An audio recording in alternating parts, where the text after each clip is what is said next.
ವಿಧಾನಸಭಾ ಅಧಿವೇಶನದ ವೇಳೆ ಸದನದಲ್ಲಿ ಕುಳಿತು ರಮ್ಯಾಡ್ತಿದ್ದಂತ ಮಹಾರಾಷ್ಟ್ರ ಸಚಿವ ಮಾಣಿಕ್ ರಾವ್ ಅವರಿಗೆ ಕ್ರೀಡಾ ಖಾತೆ ನೀಡಲಾಗಿದೆ. ಹೌದು, ಮಾಣಿಕ್ ರಾವ್ ಕುಲಕರ್ಣಿ ಅವರನ್ನ ಕೃಷಿ ಸಚಿವ ಸ್ಥಾನದಿಂದ ತೆಗೆದುಹಾಕಲಾಗಿದೆ ಮತ್ತು ಕ್ರೀಡಾ ಹಾಗೂ ಯುವ ಕಲ್ಯಾಣ ಸಚಿವರನ್ನಾಗಿ ಮಾಡಲಾಗಿದೆ. ಇನ್ನು ಅವರ ಸ್ಥಾನದಲ್ಲಿ ದತ್ತಾತ್ರೇಯ ಭರಾಣೆ ಅವರನ್ನ ಈಗ ಹೊಸ ಕೃಷಿ ಸಚಿವರನ್ನಾಗಿ ನೇಮಕ ಮಾಡಲಾಗಿದೆ.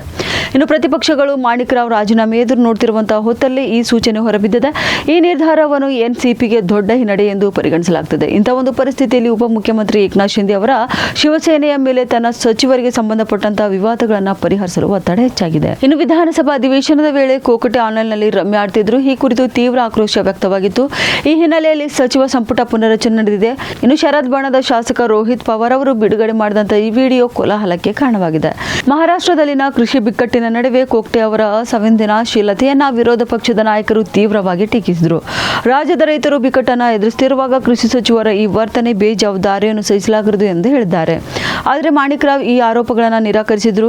ಶಾಸಕಾಂಗ ತನಿಖೆಯಲ್ಲಿ ಅವರು ಸುಮಾರು 18 ರಿಂದ 22 ನಿಮಿಷಗಳ ಕಾಲ ಮೊಬೈಲ್ ಆಟಗಳಲ್ಲಿ ತೊಡಗಿಸಿಕೊಂಡಿದ್ದಾರೆ ಎಂದು ತಿಳಿದುಬಂದಿದೆ. ಆದರೆ ಅವರು ಕೇವಲ 10 ರಿಂದ 15 ಸೆಕೆಂಡ್ಗಳು ಎಂದು ಹೇಳಿದರು. ಇನ್ನು ಉಪಮುಖ್ಯಮಂತ್ರಿ ಅಜಿತ್ ಪವಾರ್ ಅವರಿಂದ ಕೋಕ್ಟೆ ಅವರ ರಾಜೀನಾಮೆಯನ್ನ ವಿರೋಧ ಪಕ್ಷ ನಿರೀಕ್ಷಿಸಿತು. ಆದರೆ ಕೇವಲ ಎಚ್ಚರಿಕೆ ನೀಡಿ ಕೋಕ್ಟೆ ಅವರ ಖಾತೆಯನ್ನು ಬದಲಿಸಲಾಗಿದೆ. ಇನ್ನು ಅವರು ಕ್ಷಮೆ ಯಾಚಿಸಿದ್ದು ಮುಂದೆ ಹೀಗೆ ಮಾಡುವುದಿಲ್ಲ ಎಂದು ಭರವಸೆ ಕೂಡ ನೀಡಿದ್ದಾರೆ.